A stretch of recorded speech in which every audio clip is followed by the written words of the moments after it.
Visión País, construyendo ciudadanía, 9ª temporada. Es presentado por la Universidad Politécnica y Artística UPAP. Una universidad, todo un país, con el auspicio de la Universidad Nacional de Pilar.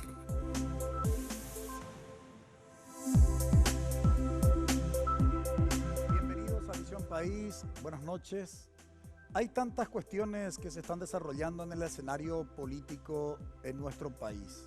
Y probablemente una de las grandes debilidades de nuestra política tiene que ver justamente, y valga el énfasis, con la mirada hacia el exterior. Es decir, una de las debilidades de nuestra política es la política exterior. Pareciera que nos entretenemos con las luchas intestinales que hacen a disputas de carácter electoral en nuestro país.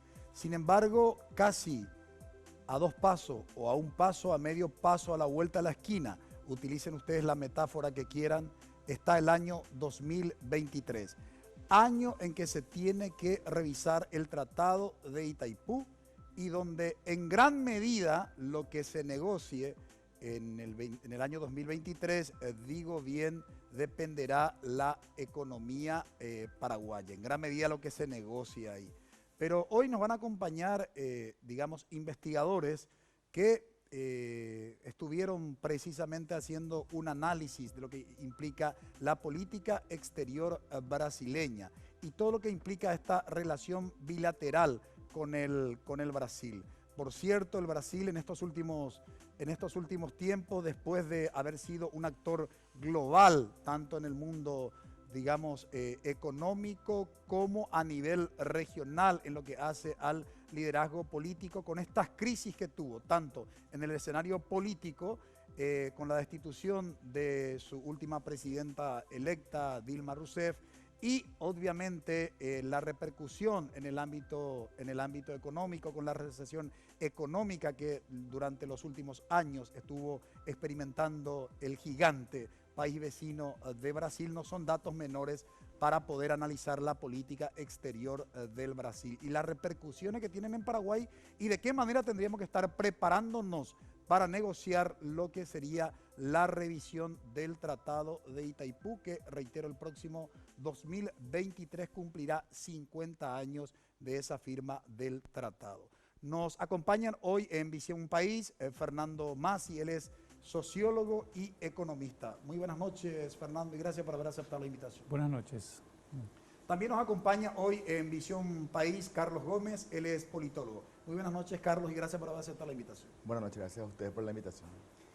Bien, de repente estamos tres, a veces dos, a veces solo, en este caso una panelista, e incluso un programa hice sin los panelistas, pero probablemente desde la próxima semana ya estaremos nuevamente el equipo completo, es decir, los tres panelistas que conforman Visión País. Pero hoy está acompañándome nuestra panelista Karina. Muy buenas noches, Karina. Buenas noches, Francisco, leal a este espacio, acompañándote. Gracias a los invitados por estar aquí, sobre todo para poder abordar un tema del que pocas veces tenemos oportunidad de hablar y de transmitir algún tipo de posicionamiento, y sobre todo con lo que vos decías, ¿verdad? Un país que está ensimismado en sus problemas internos y pocas veces se da la posibilidad de abrir el debate hacia afuera, así que esperemos poder contribuir en eso. Sin lugar a dudas, y hablar del Brasil no es simplemente hablar de un país con el que tenemos, digamos, límites geográficos, sino estamos hablando de un gigante, y pareciera que este concepto de gigante hace que todas las cuestiones que tenemos con el Brasil precisamente logre cierta magnitud. Es decir, que todas las cuestiones que tenemos, reitero, con el Brasil sean grandes. El comercio ilegal, conocido como el contrabando, evidentemente es un problema serio, grande. El tráfico de armas, el tráfico de drogas, sumado a toda la problemática migratoria, el concepto del brasiguayo, digamos, ¿no? Es decir, los brasileños que vinieron en la década del 60, 70, 80 en nuestro país y fundamentalmente a la actividad a la que se dedican esos brasileños en nuestro país, qué tipo de problemas genera en nuestro territorio y eventualmente cuáles son los efectos colaterales, por utilizar términos médicos, de lo que implica la presencia de los brasileños que se dedican a la agricultura empresarial, como hablan algunos analistas, respecto de nuestro relacionamiento con el Brasil. De todo eso estaremos hablando, por eso titulamos hoy nuestro análisis en Visión País, la política exterior brasileña, oportunidades y amenazas u obstáculos para el Paraguay. Y precisamente nuestros dos invitados de hoy realizaron una investigación. Lo que hoy van a compartir con nosotros va a ser una primicia, porque ellos lo habían plasmado en un libro que será presentado el próximo martes y que durante el desarrollo estaremos brindando mayores informaciones acerca de esa presentación. Brevísima pausa.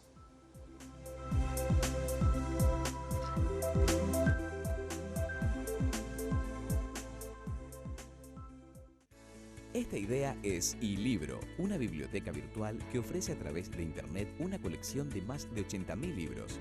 Para crearlo se unieron ingenieros informáticos, administradores de empresas, periodistas, diseñadores gráficos, relacionistas públicos, psicólogos, docentes, abogados, ingenieros comerciales y lograron que millones de personas accedan a miles de contenidos a un costo accesible. Distintas carreras transforman ideas en acción. Elegí la tuya en UPAP. Dedicación, excelencia, innovación, investigación, profesionalismo, solidaridad.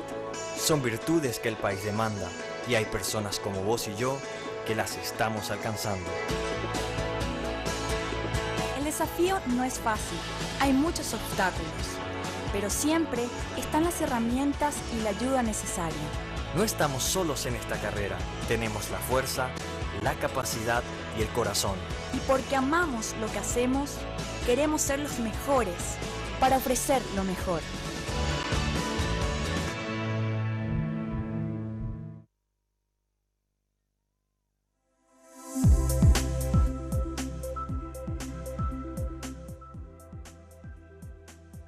Generalmente cuando hablamos de la economía, y probablemente es uno de los campos, llamarle disciplinar, porque a la economía también se le llama disciplina científica o profesión, si ustedes quieren.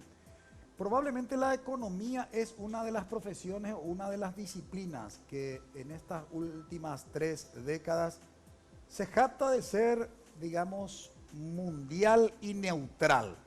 Es decir, un economista que estudió en Asia, que estudió en África, que en América Latina, en los Estados Unidos, no en Europa, ¿no?, puede ser asesor económico en cualquier parte del mundo. Y es curioso, ¿no?, porque uno se pregunta, ¿acaso la economía no está vinculada con la política? ¿O acaso la economía no es una decisión política? Y qué mejor que preguntarle a alguien que, además de ser economista, también tiene formación en el ámbito de la sociología. Y trasladamos la pregunta a Fernando Massi. ¿Por qué generalmente, Fernando, cuando se habla de la economía, se trata de presentarla como neutral en relación con la política? Porque hay ciertos aspectos de la economía, sobre todo de la macroeconomía, que tiene que ver con los arreglos de las finanzas públicas, con el control de la inflación, con la deuda, con esos indicadores macro, que son universales y son tratados, como que parece que son tratados de una misma forma. Sin embargo, también depende de cómo cada gobierno realice una política económica que afecta a cada uno de esos indicadores macroeconómicos. También detrás se puede ver en forma explícita o no un modelo económico y por lo tanto una política económica que responde también a una manera de pensar el desarrollo o el crecimiento económico de un país. Y en ese sentido la economía no es neutra. Uno puede hacer los análisis de las políticas económicas del Paraguay o de los países vecinos y va a encontrar de que aún teniendo esos instrumentos que aparecen entre comillas como neutrales, sin embargo están respondiendo a diversos tipos de modelos económicos o diversos tipos de pensamiento económico. Ahora, Carlos, en tu rol, digamos, de politólogo, antes de entrar a hacer el análisis propiamente de la política exterior brasileña, ¿por qué crees que nosotros en Paraguay estamos más acostumbrados a mirarnos el ombligo, por utilizar una metáfora, antes que preocuparnos por lo que sucede, digamos, en los países vecinos, cuando en realidad hay una relación importante y significativa de lo que sucede sobre todo en Brasil y en Argentina? Bueno, yo creo que en general la preocupación por la supervivencia política, por la construcción de un orden político, por el sostenimiento de un régimen, hace que muchas de nuestras problemáticas domésticas tengan que ver más con mantenerse en el cargo que con pensar lo que nos afecta en términos de sociales, económicos, políticos alrededor en la región. Eso hace que muchas veces nuestras políticas sean bastante precarias en cuanto que no tienen mucho de pensamiento detrás más allá de la inmediatez de permanecer en el cargo, digamos. ¿Cuáles son las principales características en términos de política exterior de la economía brasileña, Fernando, en estos últimos tiempos y que ustedes plantean en el libro que estarán presentando el próximo martes? Yo creo que ahí lo que nosotros decimos es que hay un corte muy importante a partir de mediados de los años 80, tanto en la política exterior brasileña, entendida política como estrategia de relacionamiento exterior, como también en su política comercial y económica.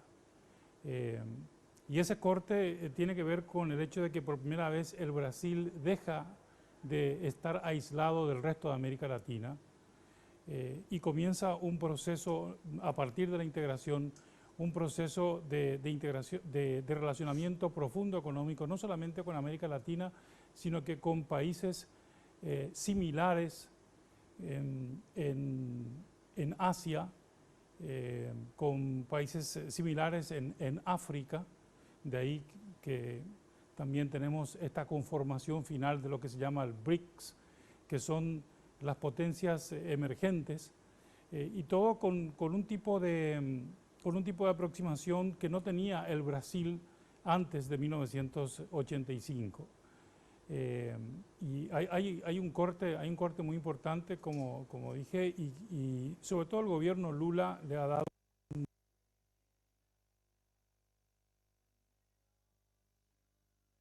poder regional, que hoy mismo se encuentra en duda, no solamente por la crisis política y económica que tiene en este momento el Brasil, sino que también por el hecho de que los que gobiernan hoy el Brasil no están tan seguros de seguir las mismas premisas que el gobierno Lula cuando se creó a este Brasil como líder regional, como potencia emergente, como uno de los líderes de la estructura sur-sur en el planeta. Ahora, Carlos, ¿se puede hablar de un antes y un después en la política exterior del Brasil, tomando como punto de referencia la firma del Tratado de Itaipú, es decir, 1973 anterior y 1973 para adelante? Con relación al Paraguay, categóricamente sí, porque lo que se concreta con eso es una integración, en primer lugar, energética, pero también física, en el sentido de que Paraguay en mucha medida se une con el Brasil y a partir de ahí su desarrollo político, económico pasa a estar muy conectado y esa es una situación que no se modifica hasta ahora. Entonces, en ese sentido, para nosotros es un punto de inflexión, si bien, como demostramos también en el libro, el origen de ese giro brasilero, ese acercamiento hacia el Brasil del Brasil hacia el Paraguay ya proviene de la década del 40 con Getúlio Vargas, pero es algo que va pasando por diferentes fases, que esto es un poco lo que explora el capítulo de nuestro colega Diego Avente Brum, hasta llegar a un proceso de consolidación ya, como estaba hablando Fernando en el caso de la integración económica a partir del 85. Ahora, Karina, que tuviste la ocasión de estar en el Congreso Nacional, en el cargo electivo de diputada nacional. Digamos, ¿hay alguna discusión durante tu estadía por la Cámara de Diputados respecto de la política exterior del Brasil y que pudiéramos aprovechar justamente a dos investigadores que tenemos aquí como para contrastar con lo que se discutió, insisto, durante tu pasada por la Cámara de Diputados? Bueno, en primer lugar, a mí me parece interesante poder repensar o posicionar cuál es la política exterior de nuestro país, para poder entender cómo, en todo caso, la política exterior de un país hermano incide de manera positiva o negativa en nuestra vida cotidiana. Creo que lamentablemente en el Congreso Nacional hay una ausencia de cuál debería ser la política exterior del Paraguay y siempre una posición muy reactiva frente a los movimientos que se generan en la región, ¿verdad? Poca iniciativa propia de nuestro país de posicionarse, y en el caso de Brasil muy siempre expectantes de cuál es la propuesta que pueda venir del país hermano para poder reaccionar, ¿verdad? Tengo que ser muy honesta, lamentablemente estos temas, que son los temas que deberían ser definidos en un gran debate que se supone debería por lo menos iniciarse en el Congreso Nacional, están ausentes. De hecho, en los últimos tiempos vimos todo lo que fue este último acuerdo de Yacyretá. Una de las críticas tiene que ver con un manto de cuanto menos falta de información en relación de qué se acordó, cuáles son las medidas, independientemente a que uno esté a favor o en contra, sino la falta de instalar ese debate en este tipo de instancias, ¿verdad? Que creo que en otros países es bastante diferente, donde en esos ámbitos es donde se define o respalda o critica una política exterior. Bien, trasladamos entonces la pregunta a nuestros invitados. En primer lugar, ¿tenemos una política exterior en Paraguay, Fernando? Nosotros tenemos un capítulo en el libro donde definimos que la política exterior del Paraguay, del régimen autoritario, inclusive de la primera etapa de lo que nosotros llamamos la etapa democrática, ha sido una política exterior, primero, muy alineada a los preceptos de la Guerra Fría con los Estados Unidos, y segundo, también regionalmente muy alineada a lo que el Brasil dictaba principalmente a partir de los años 70, porque hay que entender de que la relación fuerte política y económica del Paraguay se da a partir de los 70, y uno puede mirar los números. Ese tipo de... nosotros durante los años 90, cuando se produce la integración y Brasil empieza a cambiar su política, nosotros no nos damos cuenta y seguimos siendo, como dice Karina, reactivos, ¿no? Y nos cuesta mucho porque no entendemos, si bien ha sido una decisión política del Paraguay de integrarse al Mercosur por la situación en que se encontraba el Paraguay a principios de los 90, que necesitaba mucha legitimidad, el nuevo gobierno de democracia.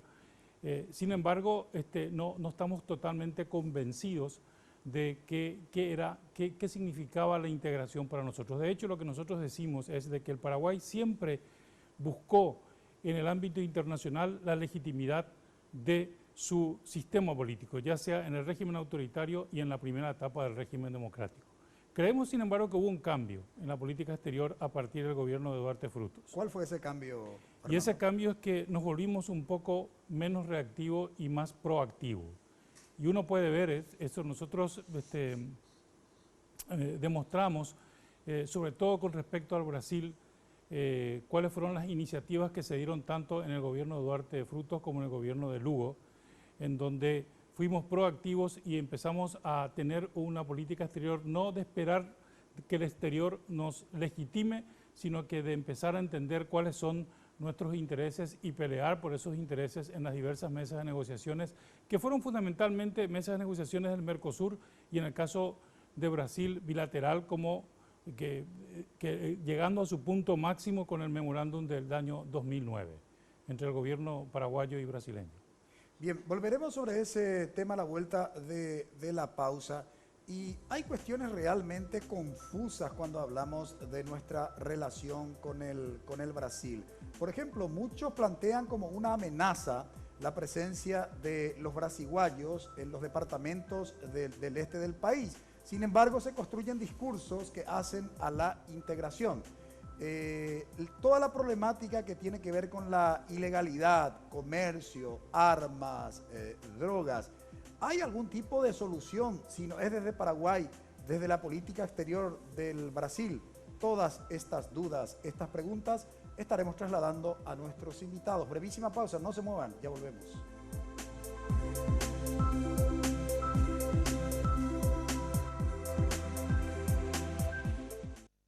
Esta idea se llama Crea Moda, un concurso que fusiona arte y cultura con diseño textil e indumentaria. Para crearlo, se unieron diseñadores textil e indumentaria, docentes, artistas, administradores de empresas, comunicadores audiovisuales, diseñadores gráficos, arquitectos. y lograron que estudiantes como Alma puedan viajar y conocer otras culturas. Distintas carreras transforman ideas en acción. Elegí la tuya en UPAP.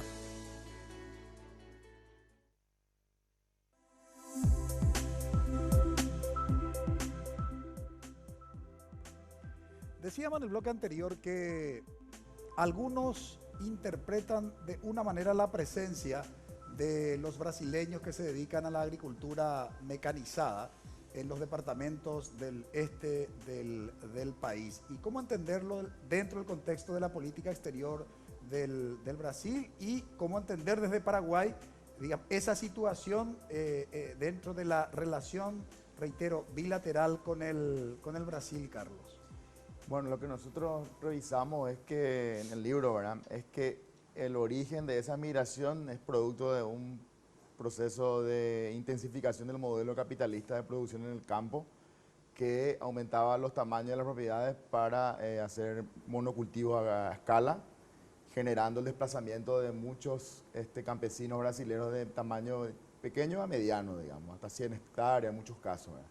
Eso generó que campesinos de Río Grande do Sul, de Santa Catarina, propiamente de Paraná, inclusive de Mato Grosso do Sul, tengan que buscar territorios, o sea, terrenos más baratos que terminaron consiguiendo en Paraguay, donde había terrenos que tenían relación de 8-1 en términos de, en algunos casos, de la diferencia de precio, cosa que fue generando el movimiento demográfico que comenzó en los 60, 70, que se aceleró en los 80, 90 y que en un momento dado se llegó a hablar de una cantidad de hasta 500.000 habitantes en el Paraguay.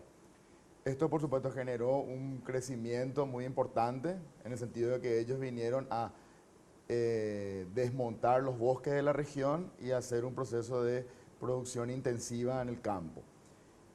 Hoy en día, muchos de esos productores son responsables del crecimiento económico paraguayo del campo, sobre todo en cuanto a la soja, pero también en cuanto a otros cultivos, otro tipo de cultivos. Digamos, desde la perspectiva paraguaya, digamos, de nuestros campesinos que tenían un tipo de producción más de subsistencia con otros fines que en algunos casos todavía no estaban completamente integrados en el modelo capitalista de producción, eso hizo que se generaran muchos desplazamientos hacia la ciudad y también hubo un proceso, digamos, oscuro, por lo menos manchado, originario de la manera en que muchos de estos brasileros compraron las tierras de personeros del régimen de Stroessner. Entonces esto hace que hoy en día se generen muchas críticas, por un lado por la legitimidad de origen de estas tierras, por otro lado por el impacto social que tuvo este proceso, y en tercer lugar también por el impacto ambiental que tiene hoy en día ya por la escala a la que llegó.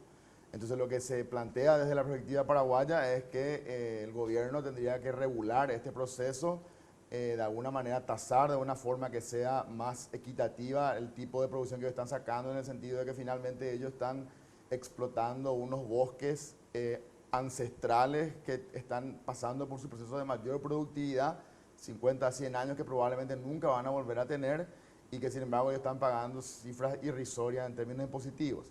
Después, por otro lado, también vamos a hablar de la dimensión cultural que hay en este intercambio entre paraguayos y brasileros. De hecho, el propio término brasiguayo es un término claramente despectivo que, si bien en algún momento fue adoptado, digamos, como una cuestión identitaria de lucha por parte de campesinos que estaban desplazados, tanto brasileños como paraguayos, en la zona de frontera, en general tuvo un mote despectivo desde su uso en el lado brasileño, cuando muchos de estos volvieron a lo que sería Nuevo Mundo, ahí en Mato Grosso do Sul, y generaron otra vez conflictos de tierra en función a que eran personas que ya no participaban de las tierras en el Brasil y que volvieron a buscar más tierras. Ahora, Fernando, la recesión económica brasileña, ¿golpea la economía paraguaya o depende de decisiones políticas que se adopten aquí como para que, digamos, no genere ningún efecto negativo? ¿O hay alguna otra explicación que se puede dar? Es decir, cuando a Brasil le va mal en su economía, ¿nos perjudica? ¿Y qué decisiones habría que tomar como para que ese perjuicio sea menor? Nos perjudica, pero si uno compara con la otra gran recesión que tuvo Brasil en el año 1999-2000, nos llevó directamente a una recesión en el lado paraguayo. Hoy en día no es así. ¿Por qué? Porque coyunturalmente nosotros tenemos más exposición al resto del mundo que al Mercosur en términos económicos. Nuestros principales productos de exportación, que son la soja y la carne y sus derivados, se exportan más al resto del mundo que al Mercosur. Entonces, mientras los precios internacionales de la soja y la carne sigan fuertes, eso puede seguir siendo el motor del crecimiento económico del Paraguay. Aparte de las políticas de estabilidad macroeconómica, que nosotros la tenemos en un ciclo histórico, siempre lo hemos tenido mucho más controlada que lo que lo ha tenido el Brasil. Y entonces eso ayuda mucho también a que estemos un poco desengajados del Brasil coyunturalmente. Pero si los precios internacionales de los commodities sufrieran, por ejemplo, una reducción muy drástica, entonces el efecto de la recesión de hoy en Brasil o del no crecimiento económico de Brasil podría ser mucho más fuerte, porque no hay que olvidar que nosotros tenemos, por un lado, vendemos energía al Brasil, tenemos todo el comercio de frontera que depende de Brasil, tenemos productos, incluso los commodities que vendemos al resto del mundo también en buena parte vendemos al Brasil, y hasta tenemos incluso ahora el fenómeno de la maquila, cuyo mercado principal es el Brasil. Bien, ahora quiero presentar el libro justamente que los invitados estuvieron como principales investigadores y que será presentado, ahí ustedes tienen en pantalla, que será presentado el próximo martes en el Gran Hotel del Paraguay, y estarán justamente refiriéndose al libro María Regina Suárez, politóloga brasileña, y Carlos Alberto González, ex consejero de Itaipú y embajador paraguayo en Brasil. El título del libro, precisamente, nosotros hoy adoptamos como tema de análisis política exterior brasileña, oportunidades y obstáculos para el Paraguay. Los autores son Fernando Massi, Carlos Gómez Florentín, que hoy nos acompañan en Visión País, y Diego Avente Brun, que fue el coordinador de esta investigación. Reitero, el próximo martes 6 de junio a las 18:30 horas en el Gran Hotel del Paraguay. Hay bastantes elementos que están planteando nuestros invitados, Karina. Sí, a mí me gustaría poder hacer hincapié y trasladarle un poco la pregunta en términos de reflexión, porque en el ámbito político muchas veces se asume que Brasil tiene como que una política exterior mucho más consolidada que traspasa o trasciende los gobiernos de turno, ¿verdad? Se dice que Itamaraty es como que una burbuja que independientemente de las coyunturas mantiene una línea. Me gustaría saber si es tan así y cómo frente a esa línea de política exterior brasilera respondemos nosotros como país, ¿verdad? Si Paraguay tiene algún hilo conductor que trascendió los gobiernos o sencillamente hablamos de casos puntuales, como decía el doctor, el caso del 2009, algunas negociaciones que se hicieron por parte de Paraguay, pero que pareciera no tienen que ver con una línea como política de Estado, sino más bien de gobiernos de turno. Antes de responder, queremos ir con la publinota de la Universidad Nacional de Pilar. El profesor Dr. Francisco Jiménez, docente investigador de la Universidad Nacional de Pilar, fue formalmente aceptado como investigador del Consejo Latinoamericano de Ciencias Sociales, CLACSO, en el grupo de trabajo Universidades y Políticas de Educación Superior durante la reunión realizada en la Universidad Federal de Paraíba, ciudad de João Pessoa, nordeste del Brasil, el pasado 23 y 24 de mayo. En este acto le fue entregado su nombramiento como miembro investigador del área Universidades y Políticas de Educación Superior de CLACSO y al mismo tiempo su nombramiento como coordinador nacional en el Paraguay por implementar las líneas de acción que le han sido definidas en el grupo de trabajo. De esta forma, la Universidad Nacional de Pilar colabora con la presencia de su investigador, el profesor Dr. Francisco Jiménez, con la investigación científica en la prestigiosa institución internacional de CLACSO. La pregunta que formuló Karina para nuestros invitados, ¿es más un mito lo de Itamaraty o realmente cuando hablamos de la definición de la política exterior del Brasil y tomamos como referencia lo de Itamaraty, estamos hablando de políticas definidas bien por delante, Fernando? Hay elementos permanentes en la política de Itamaraty y que evidentemente Itamaraty representa políticas de Estado, que es a lo cual se estaba refiriendo Karina. Pero hay también matices. Y eso nosotros analizamos en el libro, por ejemplo, los gobiernos de Fernando Henrique Cardoso y el gobierno de Lula. Algunos analistas brasileños dicen que tienen más coincidencias que diferencias. Y las coincidencias están más bien en ese afán de colocar a Brasil como líder regional en un momento coyuntural muy importante, pero quizás las diferencias estén en los énfasis. El gobierno de Lula ha dado mucho más énfasis a la cooperación sur-sur que lo que ha dado el gobierno de Fernando Henrique Cardoso, y las críticas justamente del lado político del partido de Fernando Henrique Cardoso es que el Brasil estaba perdiendo oportunidades de realizar acuerdos de libre comercio con el norte, haciendo esta cooperación sur-sur. Entonces, digamos que sí, que por un lado existe estos elementos permanentes en la política exterior brasileña, pero que hay matices, sobre todo en los últimos tiempos, que se discuten al interior. El gobierno de Lula, por ejemplo, abrió mucho más la política exterior a otros actores de la sociedad brasileña, como los propios empresarios, organizaciones de la sociedad civil, cosa que antes, por ejemplo, Itamaraty se encontraba bastante restringido con respecto a la participación de estos nuevos actores, ¿no? Entonces, sí uno puede ver, ¿verdad? Lo que es permanente es la capacidad que tiene Itamaraty de llevar las relaciones exteriores de Brasil como política de Estado, ¿verdad? Pero lo que puede ser no permanente o lo que puede ser, no sé si decir coyuntural, son los nuevos ingredientes que en los últimos 20 años han dado los gobiernos de Brasil, como en el caso específicamente del gobierno de Fernando Henrique Cardoso y los dos gobiernos de Lula.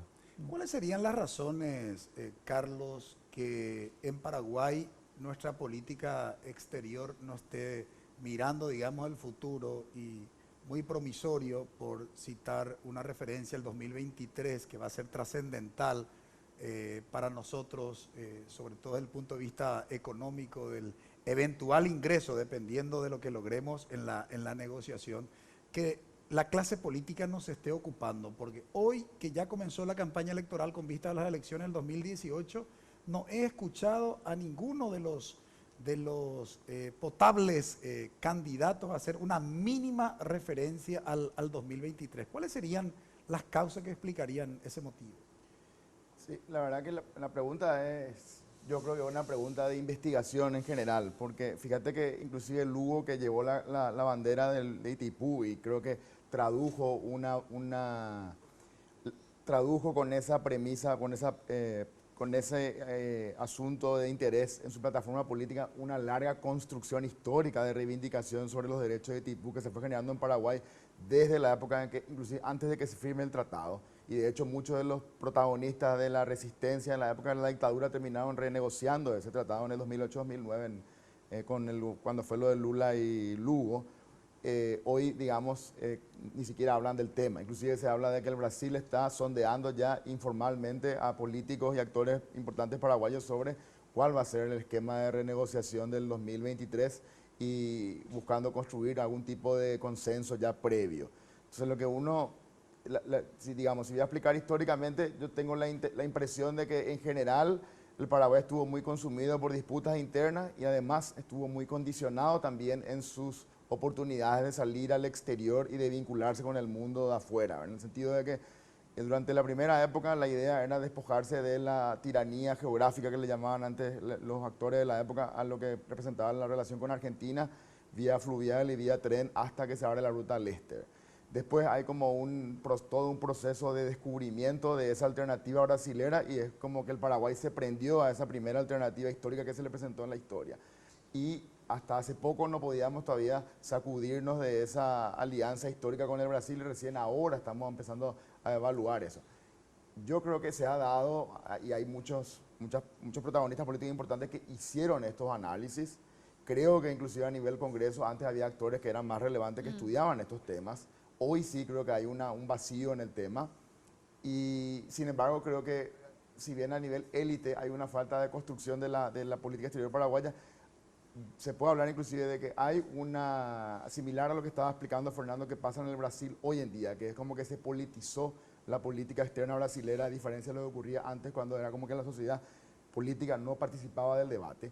En Paraguay hay una apertura para ese debate y creo que desde abajo, desde el centro de investigación, como este trabajo que hicimos con el CADEP, gracias a los fondos de Prociencia del CONACYT, y otras instituciones que están estudiando, se está planteando. Yo inclusive veo que hay conversaciones en la Universidad Nacional donde se está hablando ya de Itaipú 2023 y la famosa promesa de convertir nuestra energía en algún tipo de desarrollo económico más complejo que el que tenemos.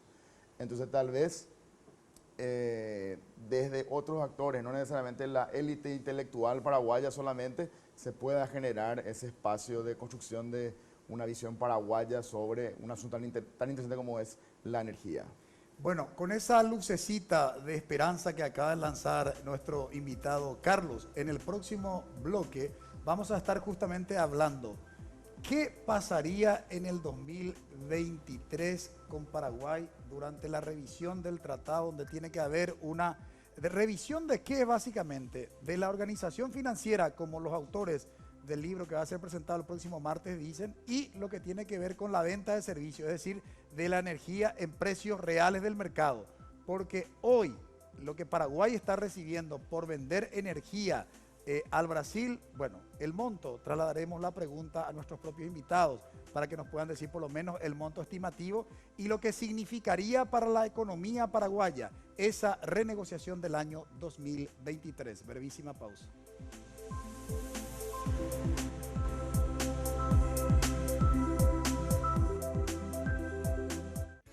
Esta idea es iLibro, una biblioteca virtual que ofrece a través de Internet una colección de más de 80.000 libros. Para crearlo se unieron ingenieros informáticos, administradores de empresas, periodistas, diseñadores gráficos, relacionistas públicos, psicólogos, docentes, abogados, ingenieros comerciales y lograron que millones de personas accedan a miles de contenidos a un costo accesible. Distintas carreras transforman ideas en acción. Elegí la tuya en UPAP.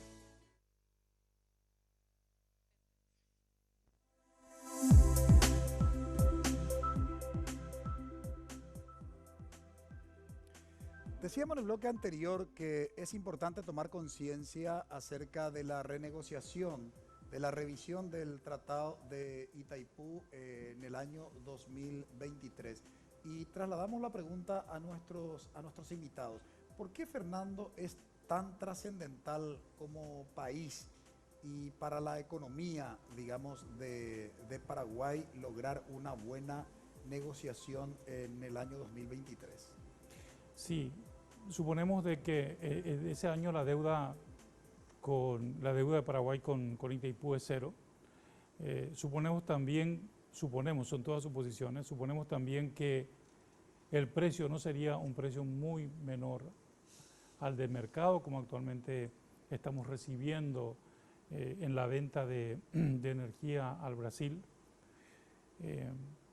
Y suponemos que en tercer lugar, como consecuencia de eso, que tendremos probablemente un mayor ingreso por esa venta de energía y que incluso podríamos tener un excedente tal que muchos asesores extranjeros del gobierno están sugiriendo crear incluso un fondo soberano que debe ser utilizado para momentos de las vacas flacas, digamos, en forma fondos contracíclicos. Pero todos esos supuestos deben ser contrastados también no solamente con los intereses del Brasil, sino con lo que está actualmente pasando en materia de consumo energético en el Brasil. Sabemos que hoy Itaipú significa solamente un 15% del consumo brasileño. El Brasil ha empezado a diversificar también sus fuentes energéticas de distribución energética y de uso energético, no solamente en términos de recursos naturales como las aguas, sino que también el petróleo, que lo tiene ya en abundancia y otras fuentes de energía, ¿no? Entonces depende también qué tipo de impacto se pueda analizar en términos de lo que va a pagar el consumidor final tanto en el Brasil como en el Paraguay. Y otra cuestión importante, 2023 estamos hablando de 6 años, ¿verdad? Y si uno escucha lo que dicen los técnicos de la ANDE en términos de cómo progresa el consumo paraguayo de la energía de Itaipú, se sorprende de que esa demanda de energía en el Paraguay es 2 veces superior al crecimiento del Producto Interno Bruto.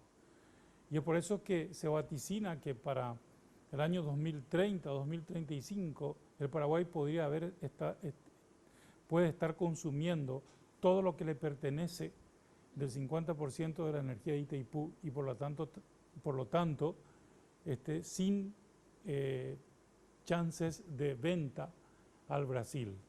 Y de aquí a 6 años va a seguir el consumo. Entonces quiere decir que estamos reduciendo el porcentaje de energía que vendemos al Brasil y eso se va a ir reduciendo hasta 0. No precisamente en el 2023. Y ahí viene otro punto importante, porque hasta ahora nosotros hemos utilizado la energía en el Paraguay simplemente por motivos rentistas. Utilizando, es decir, nos pagan y utilizamos ese dinero para ingresar al tesoro, a las cuentas públicas, para los gastos del Estado y otro tipo de cosas, pero nunca lo hemos pensado desde que se terminó Itaipú en 1981 utilizar esa energía eléctrica para el desarrollo. Y te voy a decir un solo ejemplo.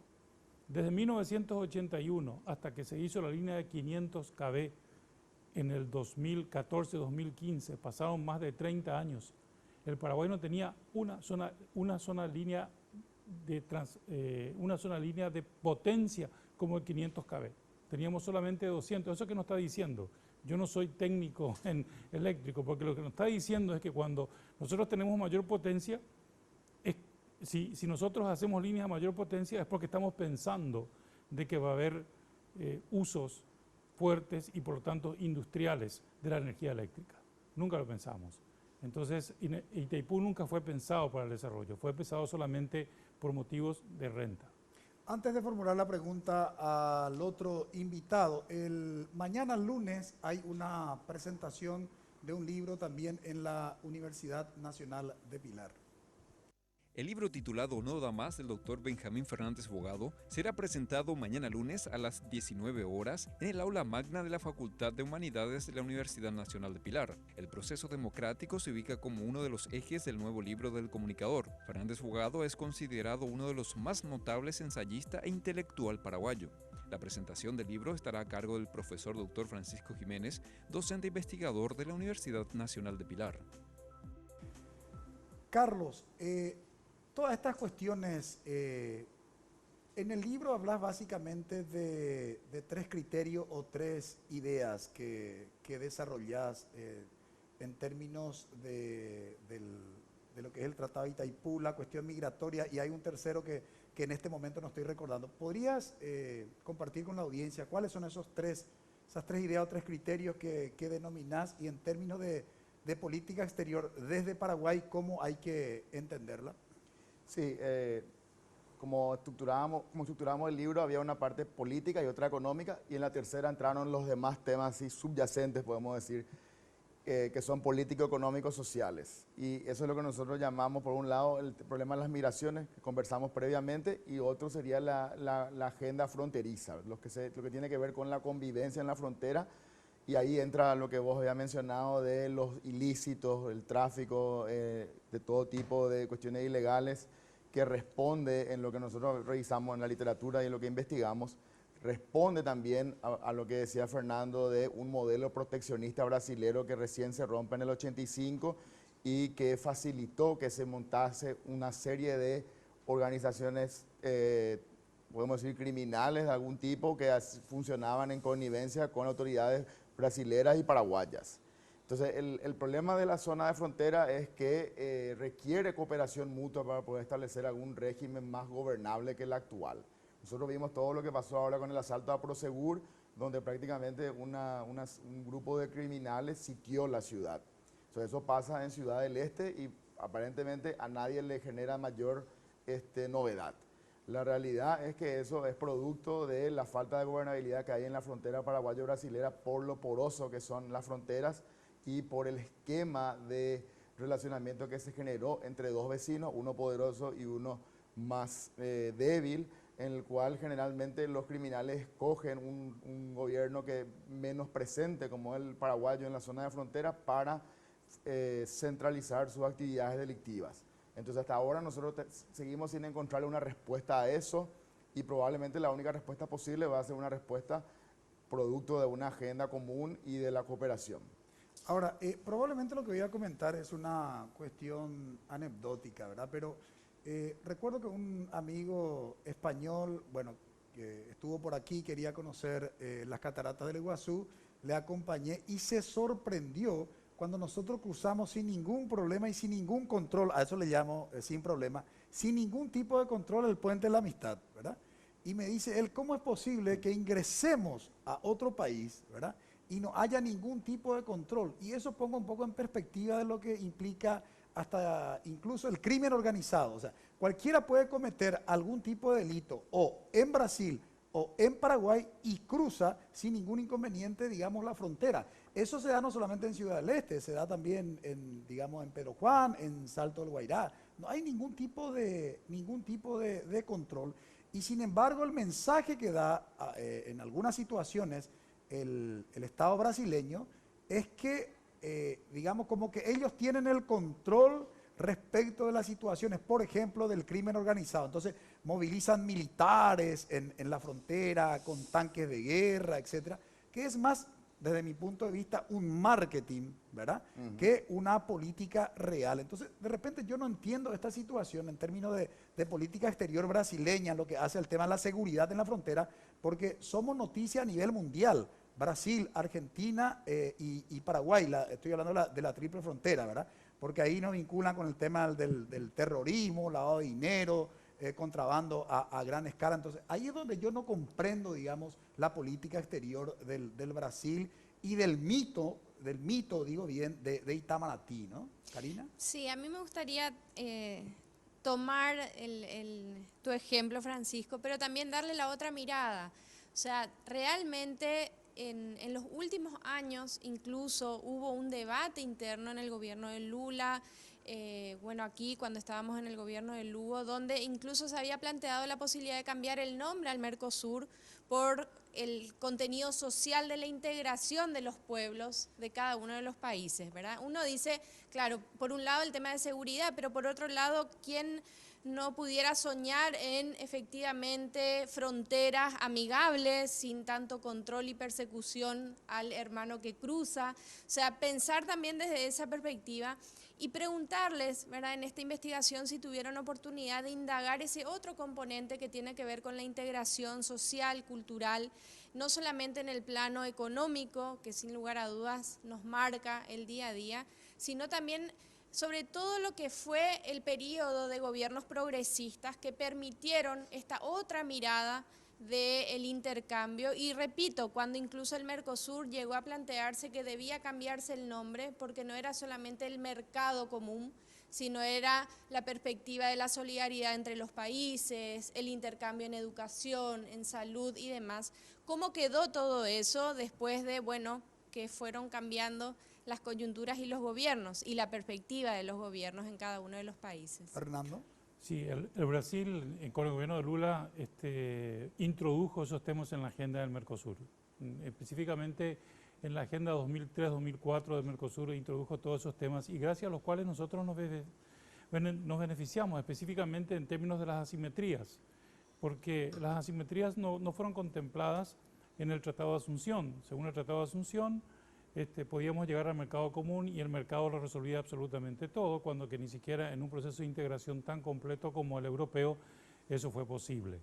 Entonces, en ese sentido, reconocer por un lado las asimetrías que tiene que ver no solamente con los intercambios comerciales, sino que tiene que ver con el nivel de desarrollo de los países y tiene que ver con los niveles de pobreza y desigualdad o de falta de infraestructura de los países, es que el Paraguay logró colocar, por eso yo decía que el Paraguay tuvo que la política exterior paraguaya cambió un poco a partir del gobierno de Duarte Frutos, porque el Paraguay logró primero insertar el concepto de asimetría dentro del Mercosur y segundo lograr un instrumento que se llamó el Fondo de Convergencia Estructural del Mercosur como un elemento paliador, digamos, de esas diferencias estructurales que existen entre los países más desarrollados y menos desarrollados en un proceso de integración.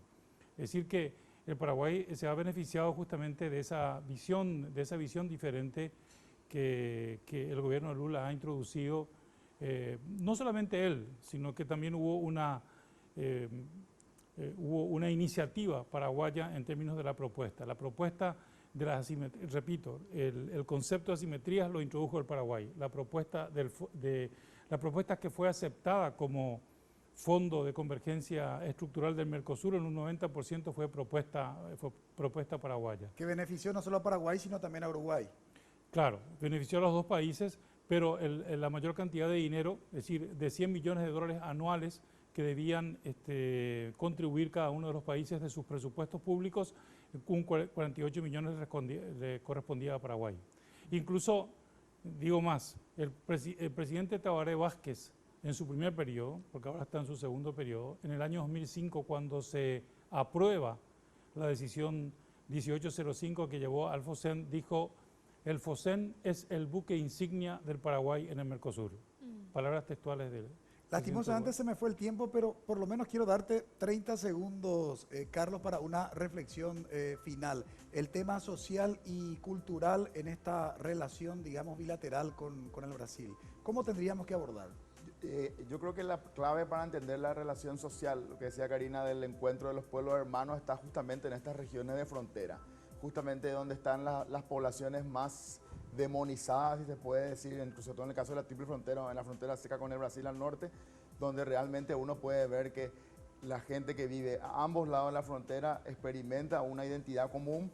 A ellos realmente les da igual que se vayan de un lado o del otro, son parte de un proyecto común que es distinto al nuestro y que generalmente recibe muchos palos tanto de los gobiernos centrales paraguayos y brasileños como del resto del mundo, y que sin embargo van generando maneras de convivencia pacíficas, armónicas, y que claramente apuntan hacia otro tipo de convivencia con el Brasil, y que creo que tiene que ver con la propuesta de este libro también, de entendernos mejor, conocernos mejor y a partir de ahí poder formular nuestras políticas exteriores. Bien, lastimosamente se me fue el tiempo. Agradecemos a Fernando Masi, muchas gracias, a Carlos Gómez también. A la vuelta de la pausa presentamos la conclusión de nuestro programa.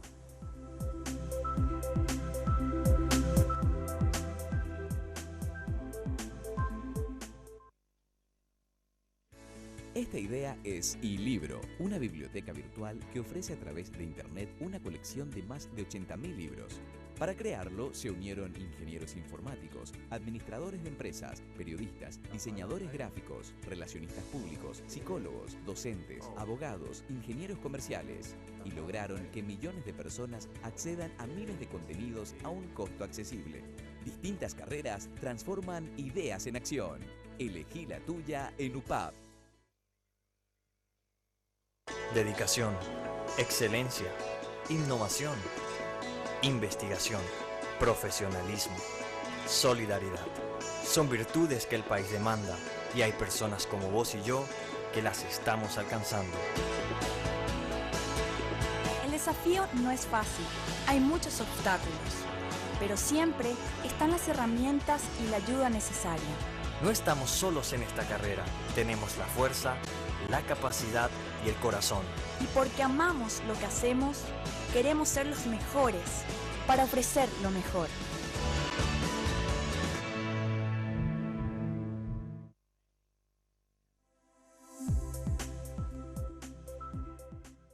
Mientras Brasil tiene una política exterior clara en relación con Paraguay, lo que es el Tratado de Itaipú, la presencia de los brasileños empresarios en el ámbito de la agricultura en varios departamentos del este del país. Nosotros en Paraguay aún estamos en las luchas, como decíamos durante el desarrollo de nuestro programa, en luchas políticas intestinales.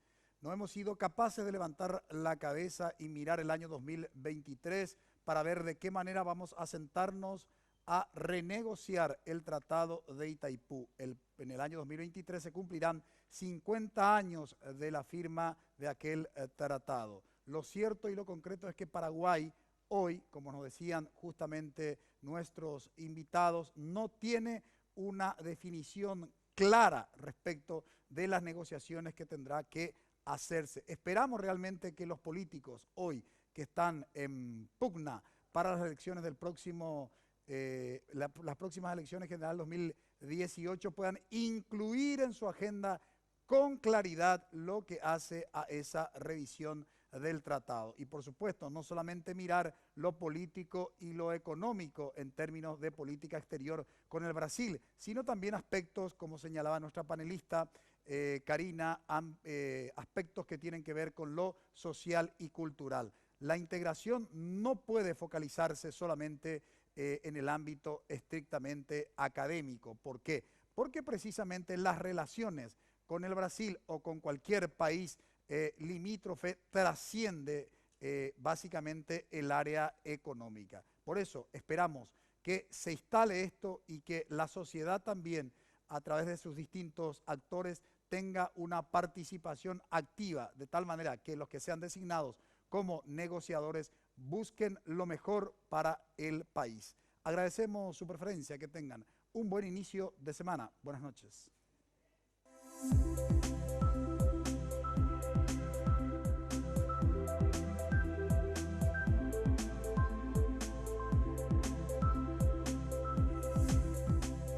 Visión País, construyendo ciudadanía, 9ª temporada. Fue presentado por la Universidad Politécnica y Artística UPAP, una universidad, todo un país, con el auspicio de la Universidad Nacional de Pilar.